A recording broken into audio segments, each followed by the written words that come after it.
When you were in school, did anybody ever ask you what you would do with $100 million? Here's what I would do with $100 million. So, for those of you that know me personally, you'll know that I love watches. For those of you who don't, go back to my video from about a year ago. I believe it's called The History of the Hobby. It's late and I can't remember things. But you'll see that I basically got into watches when I was 6, and I've actually built up a collection over the last couple of years of talking watches like this one.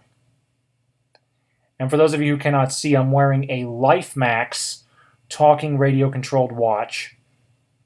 I'll let you listen to it. The time is 12:33 a.m. Today is Wednesday, July 25, 2018. USA. Time updated.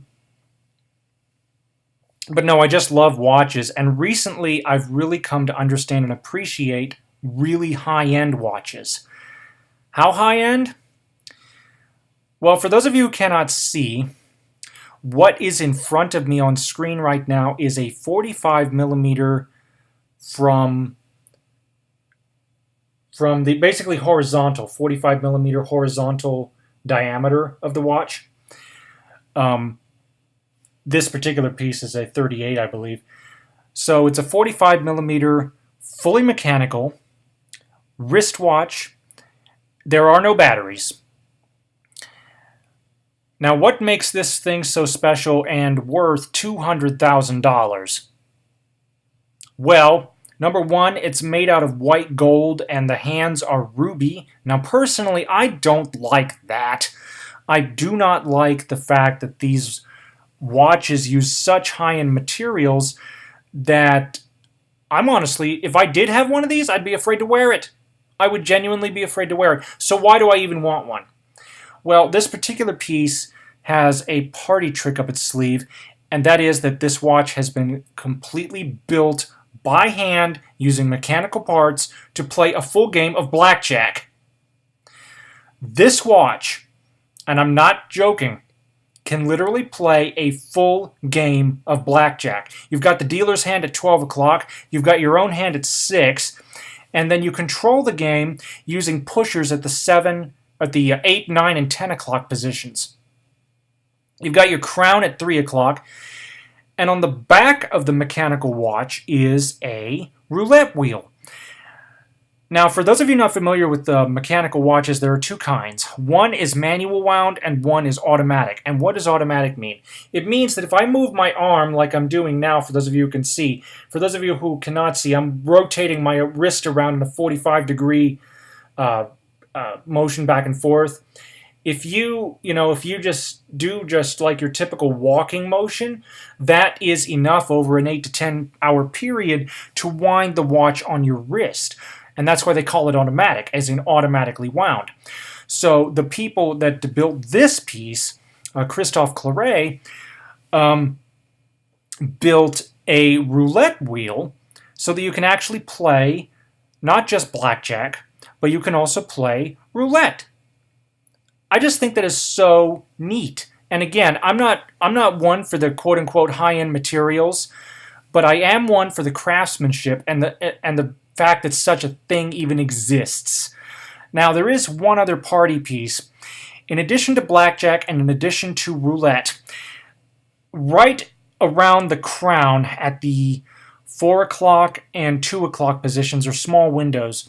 And the window at the 2 o'clock position, you can take a look at some of the cards. And at the 4 o'clock position, these dice are the world's smallest, to my knowledge. They are only about that big. And for those of you who cannot see, I'm talking like a super tiny fraction of an inch.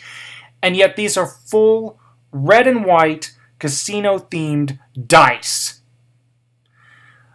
That is just absolutely wow. Insane, but super cool that such a watch even exists. Now, this is actually not just a single watch. It's actually part of a series. They've got one that plays blackjack. They've got one that plays poker, and they've got one that also plays. Forgive me a second. I actually downloaded the game. It's Baccarat, I believe. I hope I'm pronouncing that right. In fact, I didn't even know the card game Baccarat existed until I looked at the full range of these super high-end watches, and I did a little read-up on how to play, and I actually downloaded a copy of the game on my phone to play along with. So nowadays, I'm honestly getting into a lot more of the card games. Hearts, I know Hearts, Go Fish. I'm practicing with Blackjack, Baccarat. Just wonderful, wonderful, and I'm really enjoying them. But the fact that they can actually build a wristwatch, a fully mechanical, by hand, and consider all the gears in a wristwatch. Okay, there are several. Okay, a typical wristwatch can have like several hundred pieces in it, and the fact that they were able to come up with something like this is just insane. But that's one of the things that I would honestly get.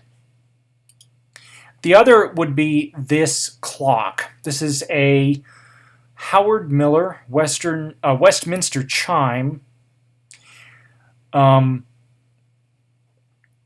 And it is a fully hand-wound mechanical clock. And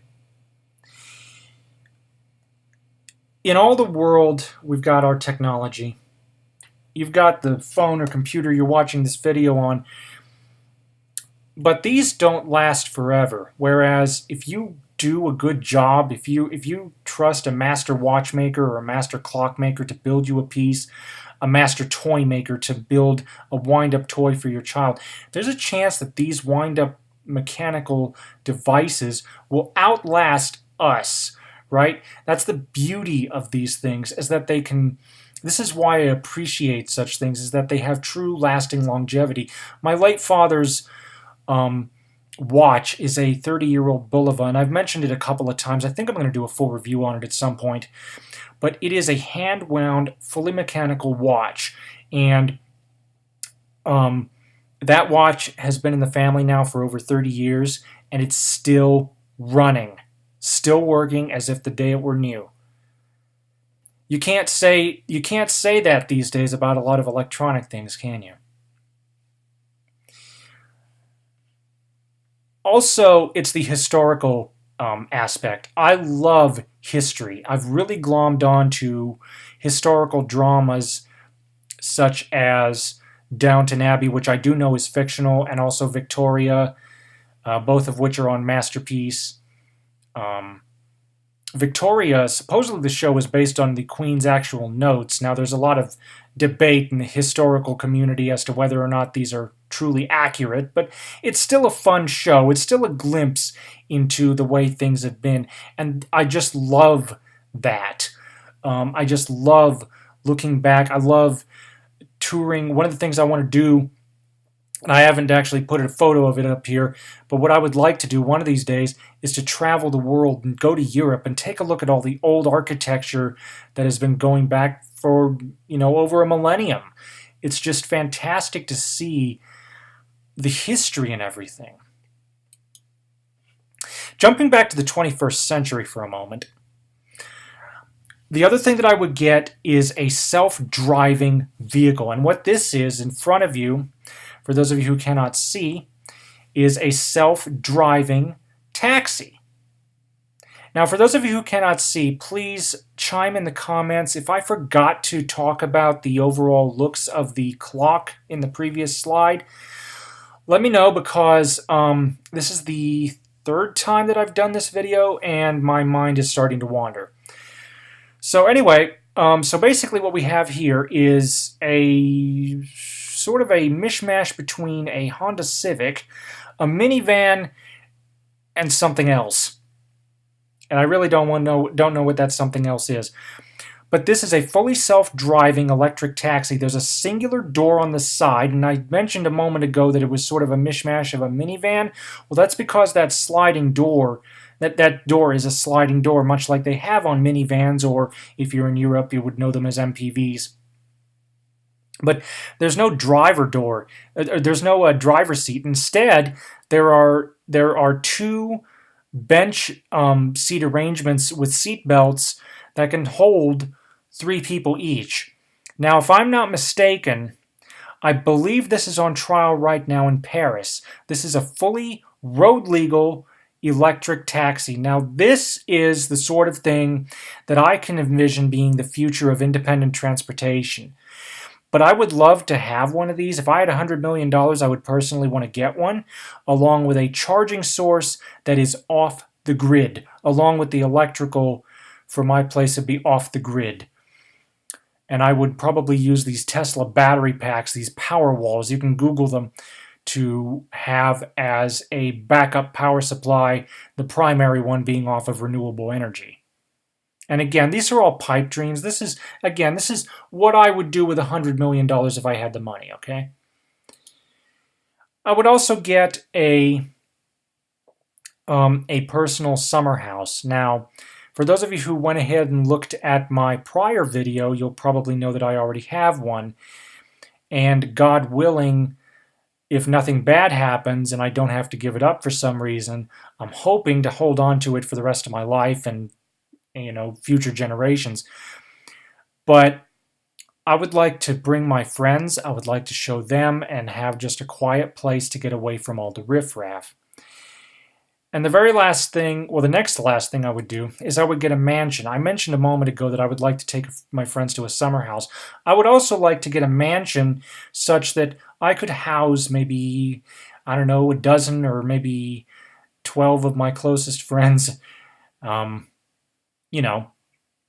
And to show that I'm not playing favorites, every single room would be the same and all the doors would be in alphabetical order. I wouldn't put myself on the top. If I ended up on the bottom, that's where I would go. But I would need something this size to accommodate everybody. But the point is, I wouldn't keep it to myself. I would want to share it. The very last thing that I would do with the money is to donate it to charities, donate it to friends of mine who may be in a bad way. If anybody needed like a surgery or something, and I personally had the money, I would be willing to pay for it out of pocket. I want to be helpful. I want to be a good person. So basically, that's what I would do with $100 million. What would you do with $100 million? Thank you for watching. Comments are welcome, and have a nice day.